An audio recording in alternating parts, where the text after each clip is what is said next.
Burkina Faso আফ্রিকার একটি ছোট স্ট্র্যাটেজিক দেশ, তবে সাম্প্রতিক বছরগুলোতে এই দেশটি হয়ে উঠেছে বিশ্বের নজরের কেন্দ্রবিন্দু। আর এই নজরের মূল কারণ ইব্রাহিম ট্রাওরে। কিন্তু প্রশ্ন হলো, কেন পশ্চিমা বিশ্ব এই লিডারকে হত্যা করতে চায়? আজ আমরা সেই রহস্য উন্মোচন করতে যাচ্ছি। তো চলুন শুরু করা যাক। অতীতের প্রেক্ষাপট।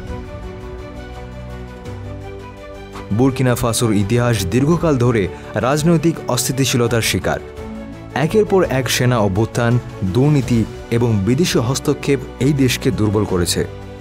2015 সালে দেশটি গণতান্ত্রিক পথে এগোতে চাইলেও সন্ত্রাসী হামলা এবং অর্থনৈতিক অশান্তি সবকিছু ভেঙে দিয়েছে। এভাবেই জন্ম নিল সেই পরিস্থিতি যেখানে একজন নতুন ধরনের লিডারের প্রয়োজন ছিল। ইব্রাহিম ট্রাওরের আগমন।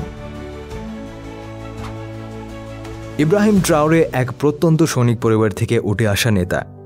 রাজনৈতিক অস্থিতিশীলতার মাঝে নিজের অবস্থান শক্ত করেন তিনি। সাধারণ মানুষ তাকে দেখল এক অনন্য সাহসী এবং কঠোর নেতারূপে। কিন্তু শুধু সাহসী হওয়াই নয়, তার মূল শক্তি হল স্বাধীন নীতি। তিনি বিদেশি হস্তক্ষেপকে প্রত্যাখ্যান করতে জানতেন এবং দেশের স্বার্থকে সর্বোচ্চ গুরুত্ব দেন। পশ্চিমা বিশ্বের উদ্বেগ। ইব্রাহিম ট্রাওরের এই নীতিগত অবস্থান অনেক পশ্চিমা বিশ্বের জন্য অস্বস্তিকর হয়ে উঠল, কারণ তারা দীর্ঘদিন ধরে আফ্রিকার বিভিন্ন দেশের ওপর প্রভাব বিস্তার করে আসছে। ট্রাওরের নেতৃত্বে বুর্কিনা ফাসো এখন বিদেশি নিয়ন্ত্রণের বাইরে আসার পথে। ফলে একে শুধু রাজনৈতিক সমস্যা নয়, অর্থনৈতিক ও কৌশলগত হুমকিও মনে করা হয়। সেই কারণে নানা ধরনের চাপ, কূটনীতি এবং কখনো কখনো মারাত্মক হুমকি পশ্চিমা বিশ্বের পক্ষ থেকে এসেছে। অভ্যন্তরীণ পরিবর্তন। কিন্তু ট্রাওরের শক্তি কেবল বিদেশি হুমকিতেই সীমাবদ্ধ নয়। তিনি দেশের অভ্যন্তরীণ ব্যবস্থা পুনর্গঠন শুরু করলেন।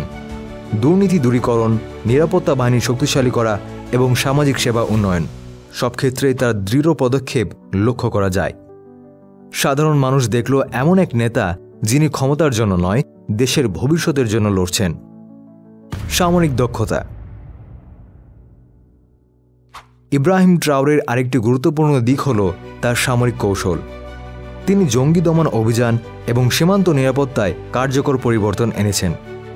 এই কৌশল দেশের নিরাপত্তা পরিস্থিতি উন্নত করেছে এবং জঙ্গি হামলার সংখ্যা কমিয়েছে। ফলে তিনি শুধু রাজনৈতিক নেতাই নয়, দেশের রক্ষক হিসাবেও পরিচিত হয়েছেন। রাজনৈতিক বিপ্লবের প্রভাব।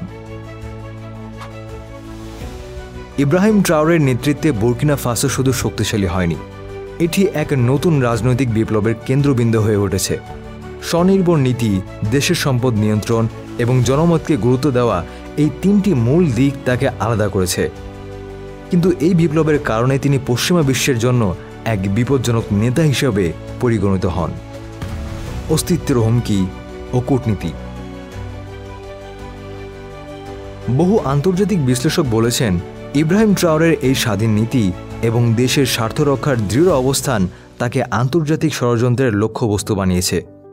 বিদেশি গোয়েন্দা কার্যক্রম, রাজনৈতিক চাপ এবং কখনো কখনো হত্যার চেষ্টার তথ্যও সামনে এসেছে।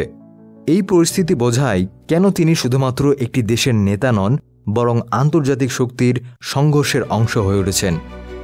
ইব্রাহিম ট্রাওরের গল্প আমাদের শেখায়, যে নেতা সত্যিকারভাবে দেশের স্বার্থকে প্রাধান্য দেয়, সে শুধু দেশেরই নয়, আন্তর্জাতিক রাজনীতিরও নজরে আসে। বুর্কিনা ফাসো আজ একটি নতুন পথের দিকে এগিয়ে যাচ্ছে, আর ইব্রাহিম ট্রাওরের সাহসিকতা সেই পরিবর্তনের প্রতীক। কিন্তু এই পরিবর্তন কতটা দীর্ঘস্থায়ী হবে এবং পশ্চিমা বিশ্বের চাপে সে কতটা টিকে থাকবে, তা সময় বলবে। বুর্কিনা ফাসোর এই লিডার এবং তার সংগ্রামের গল্প কি আফ্রিকার জন্য এক নতুন উদাহরণ তৈরি করবে, নাকি পশ্চিমা বিশ্বের চাপের কারণে সব পরিকল্পনা ব্যর্থ হবে? আপনার মতামত কমেন্টে জানাতে ভুলবেন না। চ্যানেলটি সাবস্ক্রাইব করুন, কারণ আমরা আনতে চলেছি এমন আরও রহস্যময় রাজনৈতিক গল্প।